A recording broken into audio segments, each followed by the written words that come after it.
আমাকে অনেকেই জিজ্ঞাসা করেছো যে দিদি কিভাবে হেয়ারে অয়েলটা নাও, কিভাবে অয়েল ইউজ করো, বা আমি কি অয়েল ইউজ করি। তো আমি ইন্দুলেখা অয়েল ইউজ করি।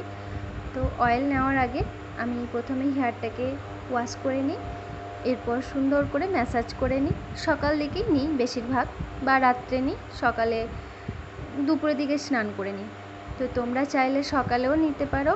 সকালের দিকে নিয়ে নিলে তো মোটামুটি 2-3 ঘন্টা রাখার পর স্নান করে নিলে। তো অয়েলের সঙ্গে ভিটামিন ই ক্যাপসুল মিক্স করতে হবে, ভালো করে সুন্দর করে মিশিয়ে নিতে হবে। যার যেরকম হেয়ার সেই পরিমাণ মতো তেল নিতে হবে, ভিটামিন ই ক্যাপসুল নিতে হবে। তো ওটাকে সুন্দর করে মিক্স করে ভালো করে হেয়ারে ম্যাসাজ করতে হবে। একটা তুলো নিতে হবে।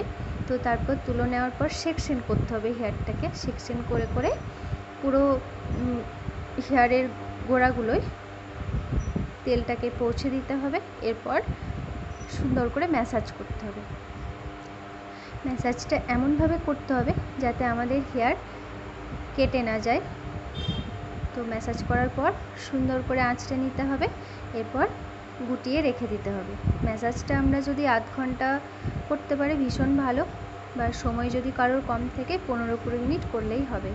তো তারপর ওটাকে গুটিয়ে রেখে দিতে হবে। এবার সময় মতো যার যেরকম টাইম আছে মিনিমাম 2 ঘন্টা রাখলেই হবে, 8 ঘন্টাও রাখা যায়। তো এরপর স্নান করে দিতে হবে শ্যাম্পু কন্ডিশনার দিয়ে সুন্দর করে, এরপর শুকিয়ে নিতে হবে, ব্যাস।